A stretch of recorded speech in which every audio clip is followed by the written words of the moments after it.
الحمد لله وكفى وسلام على عباده فاعوذ بالله من الشيطان الرجيم بسم الله الرحمن الرحيم وقال إنما اتخذتم من دون الله أوثانا أو كما قال عليه الصلاة والسلام إن الدنيا فتنة لا دين وقال تعالى وَلَقَدْ آتَيْنَا إِبْرَاهِيمَ رُشْدَهُ مِن قَبْلُ وَكُنَّا بِهِ عَالِمِينَ وقال تعالى وما كان استغفار إبراهيم لأبيه صدق الله العظيم وقال النبي صلى الله عليه وسلم انزل الناس منازلهم او كما قال عليه الصلاة والسلام۔ میرے محترم بزرگوں، دوستوں، دینی بھائیوں، اللہ تبارک و تعالیٰ کا بہت ہی بڑا احسان اور کرم ہوا کہ اللہ تبارک و تعالیٰ نے ہم لوگوں کو جمعہ جیسی مبارک دن میں دین کی کچھ باتیں سننے اور سنانے کا موقع فراہم فرمایا۔ ہم تہہ دل سے اللہ تبارک و تعالیٰ کا شکریہ ادا کرتے ہیں۔ ابھی میں نے آپ حضرات کے سامنے قرآن مقدس کی چند آیات تلاوت کی ہے اور بخاری و مشکات شریف کی حدیث مبارکہ پڑھی ہے۔ ان تمام قرآن اور حدیث کے روشنی میں میں آپ حضرات کے سامنے حضرت ابراہیم علیہ السلام کی زندگی کو روشن کرنا چاہتا ہوں، یعنی ان کی زندگی کے واقعات کو لانا چاہتا ہوں، جس کے بارے میں اللہ رب العزت نے قرآن مجید کے اندر 73 یعنی 73 مقامات میں اللہ تبارک و تعالیٰ نے حضرت ابراہیم علیہ السلام کا ذکر فرمایا ہے، اور یہ 73 مقامات 25 سورتوں میں مشتمل ہیں، یعنی یہ 73 مقامات جو ہے 25 سورتوں کے اندر ہے۔ اللہ تبارک و تعالیٰ شروع ہی سے، یعنی جب اللہ تبارک و تعالیٰ نے اس دنیا کو پیدا کیا تھا، دنیا کو بنایا تھا، دنیا کو سجایا تھا، پھر اس کے بعد اللہ رب العزت نے نبیوں کا سلسلہ جاری کیا، یہاں تک کہ اللہ تبارک و تعالیٰ نے کم و بیش 1,24,000 پیغمبر علیہ السلام کو دنیا کے اندر بھیجا۔ ان میں سے اللہ تبارک و تعالیٰ نے حضرت ابراہیم علیہ السلام کو بھی دنیا کے اندر مبعوث فرمایا۔ حضرت ابراہیم علیہ السلام جد الانبیاء میں سے ہے۔ میں یہ بتاتا چلوں کہ حضرت ابراہیم علیہ السلام سام بن نوح علیہ السلام کے نسل سے ہے۔ حضرت ابراہیم علیہ السلام سام بن نوح علیہ السلام کے نسل سے ہے، اور ان کے والد کا نام تاریخ ہے، اور ان کا لقب آزر ہے،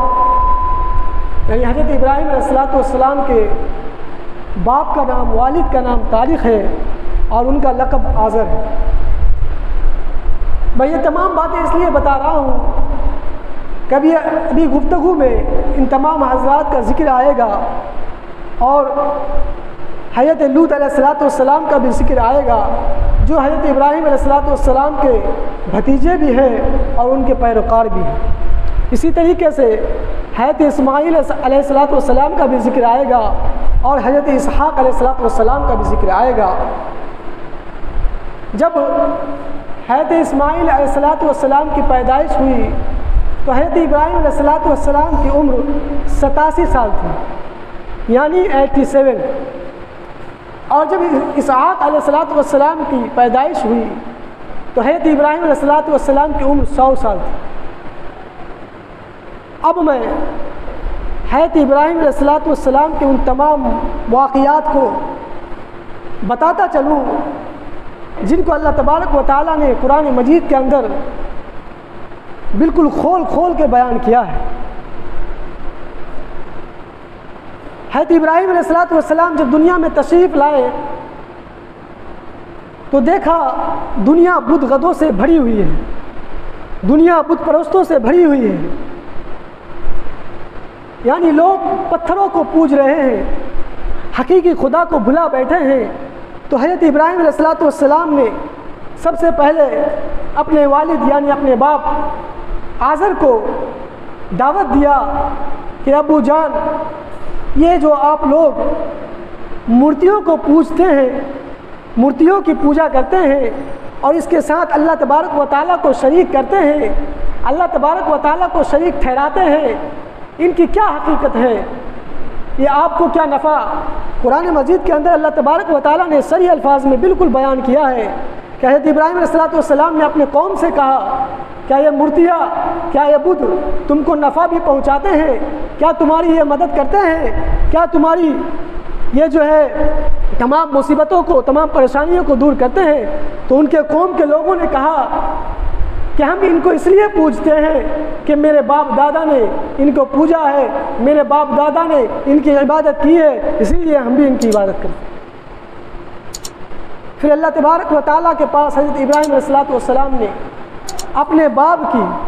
مغفرت کے لیے دعا کی۔ پھر اللہ تبارک و تعالیٰ نے کیا کہا کہ کافر کے لیے، میں قرآن پاک کی ایک آیات کی تفسیر کر دوں، بتاتا چلوں کہ کافر کے لیے جو ہے مغفرت کی دعائیں کرنا یہ بالکل منع ہے۔ ہاں، ہم ان کے لیے ہدایت کی دعا کر سکتے ہیں کہ اللہ ان کو ہدایت دے دے، اے اللہ ان کو سیدھی راستے میں لا دے، اے اللہ ان کو نیک بنا دے، اے اللہ اس کو اسلام میں قائم دائم کر دے، اے اللہ ان کو صراط مستقیم پہ چلا دے۔ یہ دعا تو کر سکتے ہیں لیکن ان کے لیے مغفرت کی دعا نہیں کر سکتے۔ اسی طریقے سے اللہ رب العزت نے خود قرآن پاک میں فرمایا وَلَقَدْ آتَيْنَا إِبْرَاهِيمَ رُشْدَهُ مِنْ قَبْلُ وَكُنَّا بِهِ عَالِمِينَ، کہ ہم نے ابراہیم علیہ السلام کو پہلے ہی سے ہدایت دے دی تھی اور ہم ان کے حال کے بارے میں بخوبی جانتے تھے، یعنی جو حالات آنے والے ہیں، جو کافروں کے حالات آنے والے ہیں، جو بدگدوں کے حالات آنے والے ہیں، جو مورتیوں کے حالات آنے والے ہیں، اللہ تبارک و تعالیٰ ان تمام حالتوں کے بارے میں بخوبی جانتے تھے۔ پھر اللہ رب العزت نے ایک جگہ خود حضرت ابراہیم علیہ السلام کی بات کو قرآن مجید کے اندر بہت ہی بہترین انداز سے نقل کیا ہے کہ حضرت ابراہیم علیہ السلام نے اپنے قوم سے کہا وَقَالَ إِنَّمَا اتَّخَذْتُم مِّن دُونِ اللَّهِ أَوْثَانًا، کیا فرمایا؟ کہا ابراہیم علیہ السلام نے کیا تم جو خدا کو پوجتے ہو، یعنی جو مورتیوں کو پوجتے ہو اور ان کو حقیقی خدا کے ساتھ شریک ٹھہراتے ہو، کیا یہ تمہیں کل حشر کے میدان یعنی قیامت میں کام آنے والے ہیں؟ یہ لوگ جو ہے مورتیوں کو پوجتے تھے اپنے نفع یعنی اپنے آپسی تعلق کے بنا پر، آپسی تعلق کیا، بھائی، خالہ، پھپھو، نانی، اس سب کے تعلق کے بنا پر جو ہے وہ ان مورتیوں کو پوجتے ہیں۔ تو حضرت ابراہیم علیہ السلام کہتے ہیں کیا یہ تمہیں کل حشر کے میدان میں کام آنے والے ہیں؟ یقیناً یہ تمہیں کل قیامت کے میدان میں کام آنے والے نہیں ہیں، اور تمہارا ٹھکانہ کیا ہے؟ جہنم۔ تو حضرت ابراہیم علیہ السلام دعوت دیتے رہے، لیکن ان میں سے، ان قوم میں سے کسی نے بھی اس دین کو قبول نہیں کیا، حضرت ابراہیم علیہ السلام کی دعوت کو قبول نہیں کیا۔ لیکن حضرت لوط علیہ السلام جو ان کے بھتیجے بھی تھے اور ان کے پیروکار بھی تھے، انہوں نے حضرت ابراہیم علیہ السلام کی دعوت کو قبول کیا۔ اب کیا ہوتا ہے کہ حضرت ابراہیم علیہ السلام یہ لوگ مورتیوں کو پوجتے تھے، مورتیوں کے سامنے سجدہ ریز ہوتے تھے، مورتیوں کو خدا کا شریک ٹھہراتے تھے، شرک کرتے تھے۔ تو حضرت ابراہیم علیہ السلام نے ایک موقع میں کہا کہ ان بتوں کو ہم یقیناً ایک دن ختم کر دیں گے، ان بتوں کو ہم یقیناً ایک دن توڑ پھوڑ کر رکھ دیں گے۔ کسی موقع پہ انہوں نے کہا تھا، تو اتفاق سے کیا ہوا کہ وہ لوگ جو ہے جن مورتیوں کو پوجتے تھے، تو سال میں ایک مرتبہ ایسا دن آتا تھا کہ ان لوگوں کا وہ عید کا دن ہوتا تھا، ان لوگوں کا عید کا دن ہوتا تھا، یعنی خوشیوں کا دن ہوتا تھا۔ اب وہ کیا کرتے تھے کہ ان خوشیوں کے دنوں میں اچھے اچھے بہترین کھانا تیار کرتے تھے اور اپنے بتوں کے سامنے لے جا کر رکھ دیا کرتے، اور اس کے بعد وہ پھر اپنے گاؤں سے تھوڑی ہی دور، اپنے شہر سے تھوڑی ہی دور، اپنے محلے سے تھوڑی ہی دور چلے جاتے اور وہاں خوب کھاتے، خوب پیتے اور موج مستی کرتے۔ اس کے بعد شام میں واپس کیا کرتے ہیں، پھر اپنے گھر کی طرف لوٹتے ہیں۔ تو یہ لوگ جب باہر جا رہے تھے، میلہ جا رہے تھے، اپنا عید منانے کے لیے جا رہے تھے، تو ان لوگوں نے حضرت ابراہیم علیہ السلام سے کہا، کیا تم ہم لوگوں کے ساتھ نہیں چلو گے؟ تو اس موقع میں حضرت ابراہیم علیہ السلام نے کہا کہ میری طبیعت خراب ہے۔ اب دیکھو، حضرت ابراہیم علیہ السلام یعنی اللہ تبارک و تعالیٰ نے ان کو شرک اور کفر سے بچایا، اور وہ ان کے میلے میں نہیں گئے۔ اس کے بعد وہ تمام لوگ چلے گئے، گاؤں پورا خالی ہو گیا، سناٹا ہو گیا۔ اب جو ہے ابراہیم علیہ السلام جو ہے اسی تلاش میں تھے۔ اب ابراہیم علیہ السلام ان کے بدھ گدے کے اندر جاتے ہیں، جانے کے بعد جو ہے وہ دیکھتے ہیں ماحول کہ بڑا بدھ بھی ہے، چھوٹا بدھ بھی ہے، اور پھر تمام طریقے سے جو ہے پتھروں کی مورتیاں بنی ہوئی ہے۔ اب ابراہیم علیہ السلام نے کیا کیا کہ ایک کڑھالا اٹھایا اور بہت ہی طاقت سے چھوٹے چھوٹے بدھ گدوں کو، چھوٹی چھوٹی مورتیوں کو، چھوٹی چھوٹی بنائے ہوئے مجسموں کو اپنے ہاتھوں سے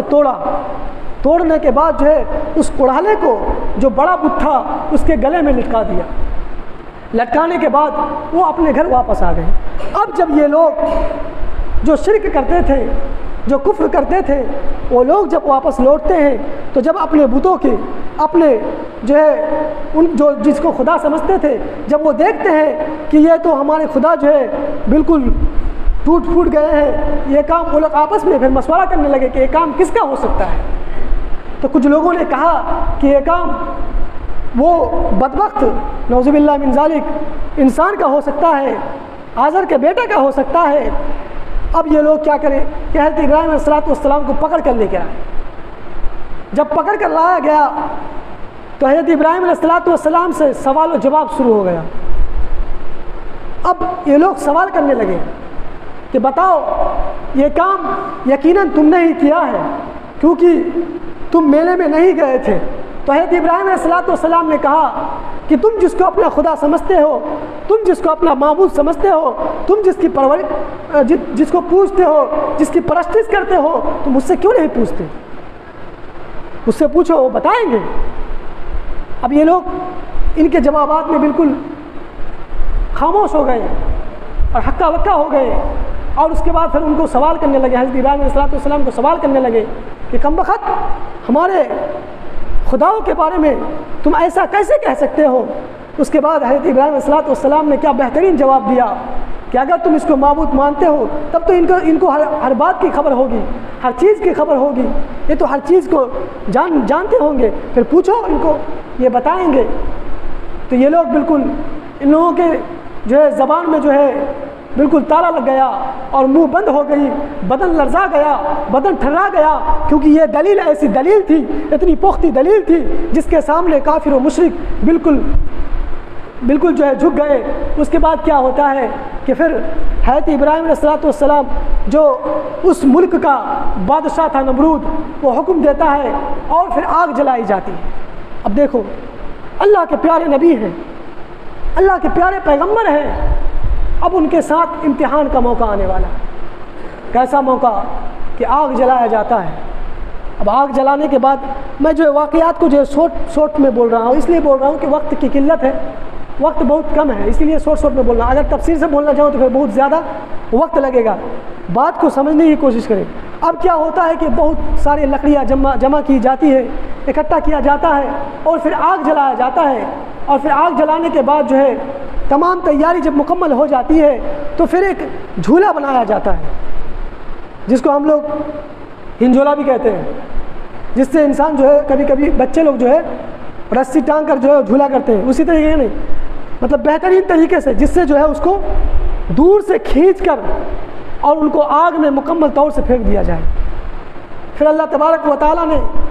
اس آگ کو، جب ان کو حضرت ابراہیم علیہ السلام کو آگ میں ڈالا جا رہا تھا، تو ایک روایت کے مطابق، یہ روایت ضعیف ہے، ایک روایت کے مطابق کبھی آگ کے فرشتے آتے ہیں